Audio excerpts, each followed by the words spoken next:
Hi students, Santosh here. Today I am going to deliver my second lecture on hydrology and which deals with evaporation and infiltration. Both are the important processes in hydrology and numerous questions asked in various type of competitive examination on evaporation and infiltration.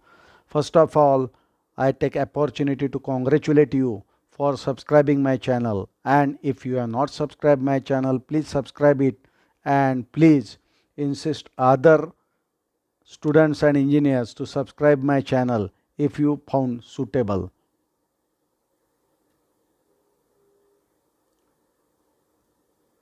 First of all, we discuss about the evaporation. What is evaporation? It is the process in which liquid means water, is converted into gaseous state and returned to atmosphere as a vapor is called as a evaporation. Evaporation is very simple, and it is the conversion of liquid state into gaseous state. Rate of evaporation depends upon the following factors. First of all, rate of evaporation is depend upon the vapor pressure. The rate of evaporation is proportional to the difference between vapor pressure at water temperature and vapor pressure in air. That is, if vapor pressure in water is termed as a EW and vapor pressure in air is termed as a EA, then EL is equal to C is constant, EL is equal to C into bracket EW minus EA.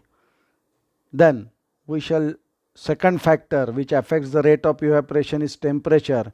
Increase in the temperature increases the rate of evaporation. You must know that in summer season the rate of evaporation is more as compared to winter season. Wind within limit, increase in the wind velocity increases the rate of evaporation. Atmospheric pressure, decrease in barometric pressure at high altitudes increase the evaporation. Soluble salts, presence of soluble salts in water reduces the rate of evaporation. Size of water bodies, deep water bodies have more heat storage than the shallow one. It has less evaporation in summer, but vice versa, means more evaporation in winter.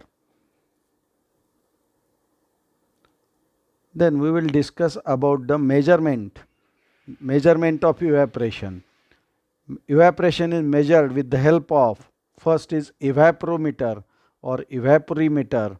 The types of evaporimeter are evaporation pan, that is class A pan, then ISO standard pan and Colorado pan. Class A evaporation pan, working of three pans is similar but only the dimensions are different. Class A evaporation pan, it is the standard pan of 1210 mm diameter and 255 mm depth as shown in this figure. The size is, it is the cross section but it is circular and the diameter is 1210 mm and the depth is 255 mm as shown in the figure. The depth is 255 mm and this pan is made up with the GI sheet or monol metal is used to prepare this evaporation pan. The pan is placed on the wooden platform. This pan is placed on the wooden platform. This is wooden plate and these are also the wooden plates or wooden planks, and platform is prepared and this pan is placed at a depth of 150 mm or at a height of 150 mm or 15 centimeter height above the ground to allow the free circulation of air. The free circulation of air is allowed. Evaporation is measured with the help of hook gauge. Hook gauge is used. Hook gauge is used to measure the evaporation. Okay. This is class A evaporation span. Then ISO standard pan is the second pan. Second pan is ISO standard pan.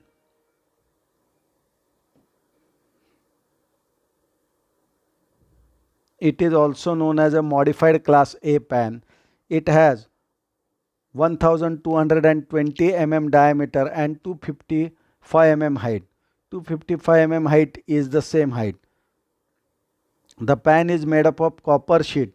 ISI standard pan is made up of copper, and evaporation is measured with the help of fixed point gauge and placed 10 centimeter above ground to circulate the air, and thermometer is also used to measure the temperature also. ISI standard pan. Only this dimension is 1220 mm and it is placed 10 centimeter means 100 mm above. All other dimensions are the same as that of class A evaporation pan. Then Colorado sunken pan. This pan is 920 mm square.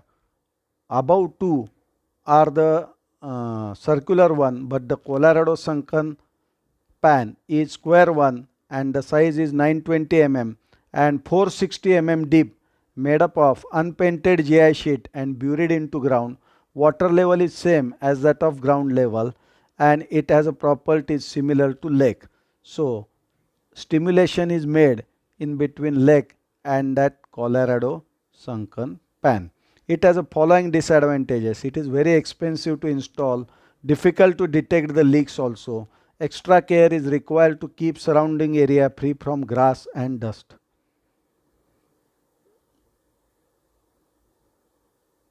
Please look at this figure. This figure, this is the size of that pan, 920 mm square pan. This is the cross section and this depth is 410 mm and the top of that pan is 460 mm above. From the bottom it is 460 mm above. Okay, and there is no wooden planks. It is driven into the ground. It is not placed on wooden planks or wooden platform.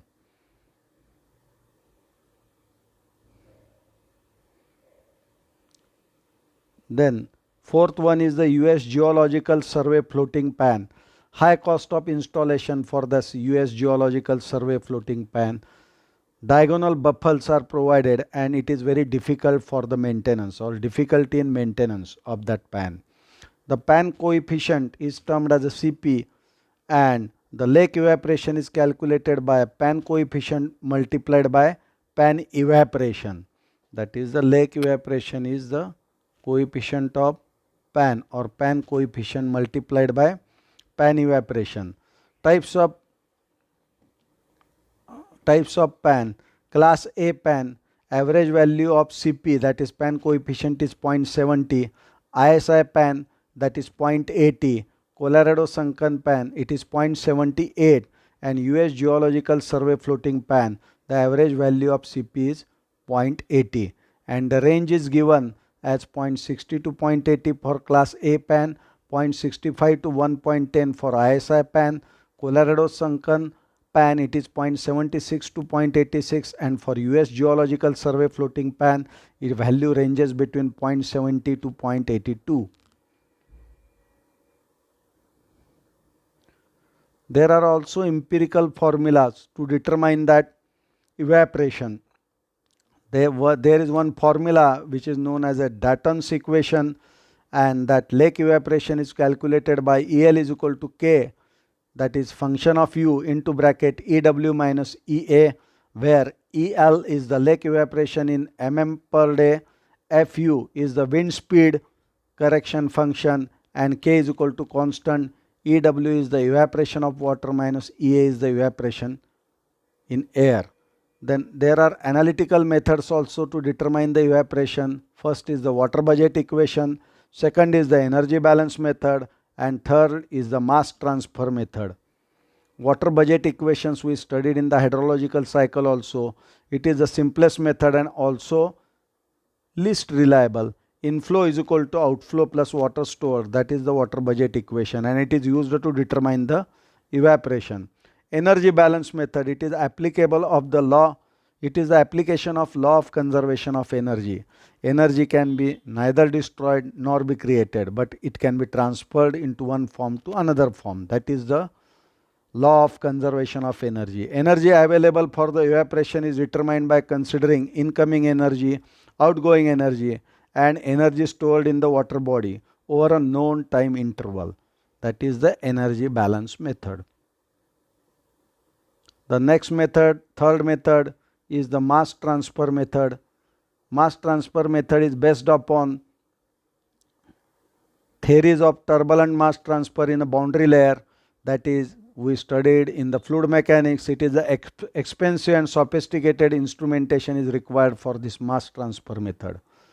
Then various methods to reduce the evaporation, reduction in the surface area, deep reservoirs in case of shallow reservoir. If there is a deep reservoir, then it is okay, evaporation is less, but instead of shallow reservoirs, we can go for the deep reservoirs. Mechanical covers, temperature, oblique floating roofs used for small water bodies like pond, use is limited because mechanical covers to cover the big lake is very expensive matter. And chemical film, cetyl and stearyl alcohol available in lump and also in powder form. It should be colorless, odorless and non-toxic. It should be strong and flexible and does not affect the quality of water, and such a type of chemical film is produced or is created over the water body to reduce the evaporation. Then we will discuss about the evapotranspiration.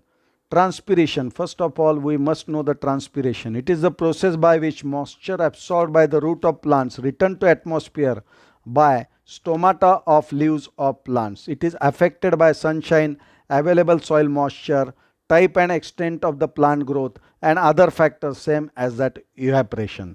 So transpiration, it is the process by which the plants returns the moisture into atmosphere. Then we will discuss about the evapotranspiration. Combined loss of moisture from the land by evaporation and transpiration is known as evapotranspiration, or it is also known as a consumptive use of water. And such a question is asked in the competitive type of examination. What is the evapotranspiration or what is the consumptive use of water? Then PET. PET is the potential evapotranspiration. If sufficient moisture is available for the plant's growth, the resulting evapotranspiration is termed as a potential evapotranspiration. And AET, that is AET, actual evapotranspiration, the real evapotranspiration occurring in specific situation, that is the real one, it is called as a actual evapotranspiration. Then we will discuss the measurement of evapotranspiration. First of all, we must know the lassimeter. The lassimeter is used for measurement of evapotranspiration.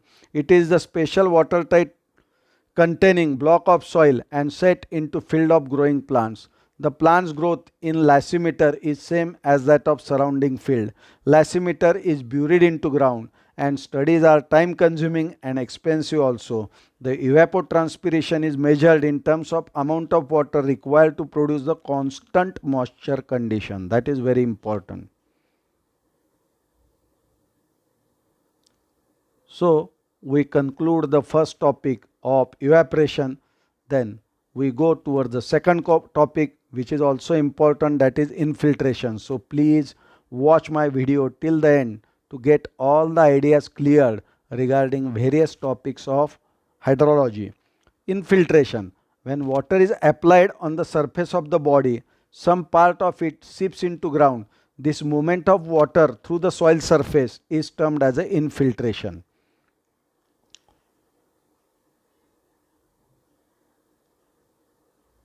Please look at this figure.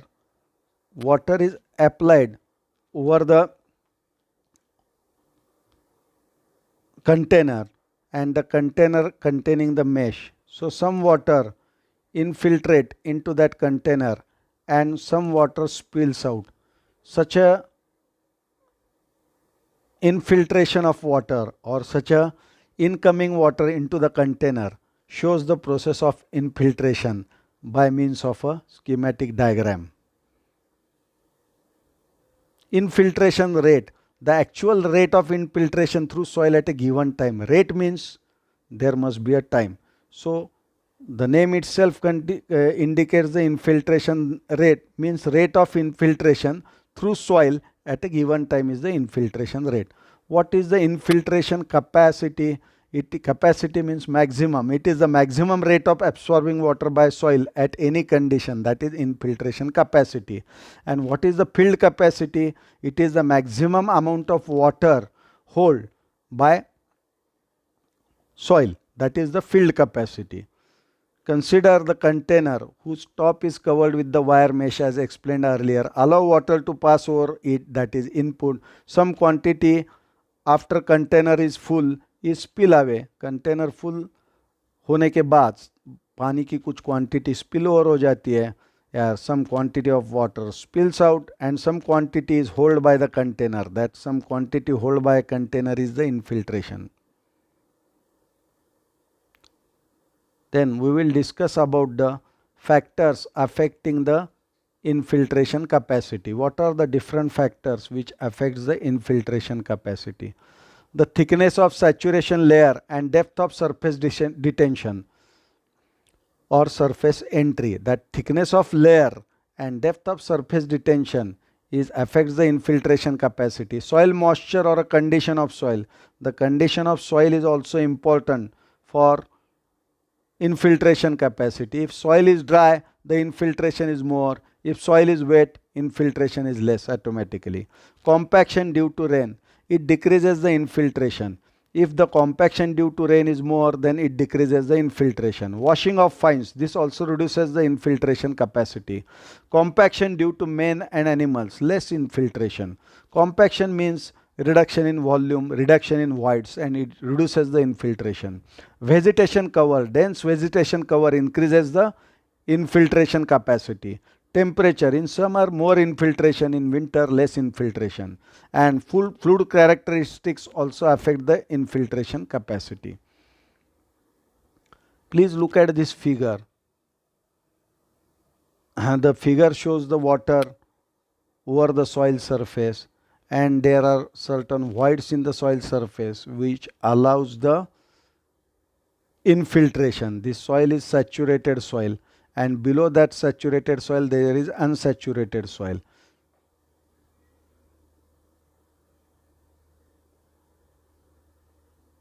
Then we will discuss about the measurement of infiltration. Measurement of infiltration is carried out by flooding type, that is ring and tube type infiltrometer and rainfall simulators. First of all, we discuss about the ring type infiltrometer. That is simple infiltrometer, metal cylinder of 30 cm in diameter and 60 cm long, open at both ends. This cylinder is driven into ground to a depth of 50 cm or 500 mm. Water is added to know the infiltration rate. Water infiltrates in the area beyond the tube. That is ring type infiltrometer. Please look at this figure. This water is allowed, which is open at the top also and which is open at the bottom, and which allows the infiltration. Okay, and such a type of infiltrometer is called as a ring type of infiltrometer.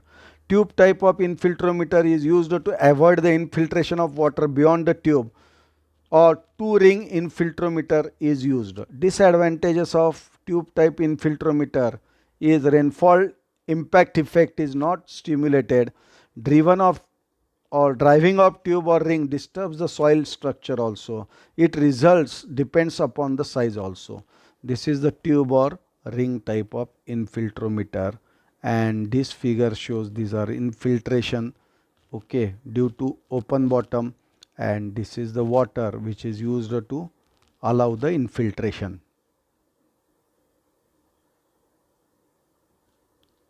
Then we will discuss about the rainfall simulators. Simulators means it is a model. In small area of land from 0.1 meter square to 50 meter square, water is applied by sprinkling at a uniform rate that in excess of infiltration capacity. Resulting surface runoff is measured, and by subtracting it from rate of application of water, the infiltration capacity of soil is determined. It is very simple. What is to be done? water is applied on the surface of the land, and water is collected after that infiltration is also calculated, and we get the infiltration capacity. This will give the lower value because rainfall impact is considered and turbidity of surface water is also considered. Infiltration indices. We will discuss the infiltration indices. But from the rainfall simulators, the runoff is measured and it is subtracting it from the rate of application of water. The infiltration capacity of soil is determined. Okay. Then types of infiltration indices are the phi index, that is amount of excess rainfall. It means it is the amount of rainfall over and above the losses. It is the average rainfall intensity above which volume of rainfall is equal to volume of runoff. It shows the combined effect of interception, depression storage and infiltration, that is basin recharge. Rate of basin recharge is same throughout the storm period. Please look out this figure. Rainfall is plotted on y-axis and time is plotted on x-axis, and one index is considered. That index is termed as a phi index, and below that there are losses, and above that is runoff. So volume of rainfall is equal to volume of runoff in this case.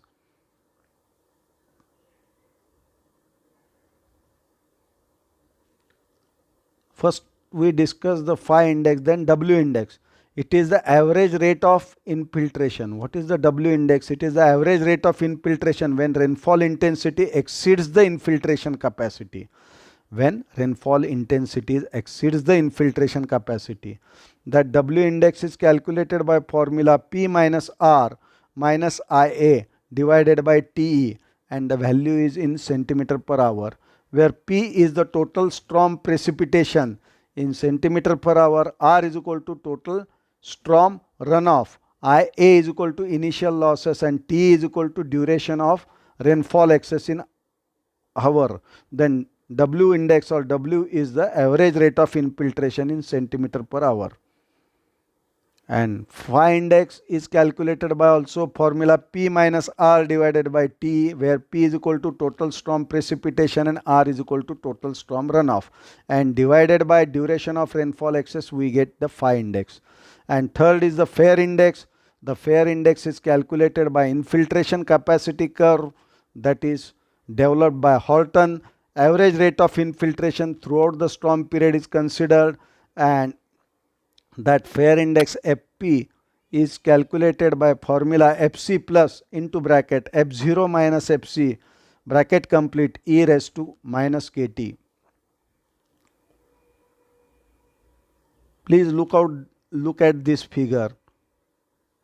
The figure shows the Horton infiltration capacity curve, where Fp is the maximum value of infiltration rate and F0 is maximum value of infiltration rate. Fp is the average value and Fc is the lowest value of infiltration rate over the period of time. Then Fp is calculated by this. Fp is calculated by Fc into bracket F0 Fc plus into bracket F0 minus Fc bracket complete e raised to minus kt by studying this Horton infiltration capacity curve. You must get the details in various textbooks for derivation of these formulas. For more details and notes, you may please my administrator, or you may please contact me on my email ID also.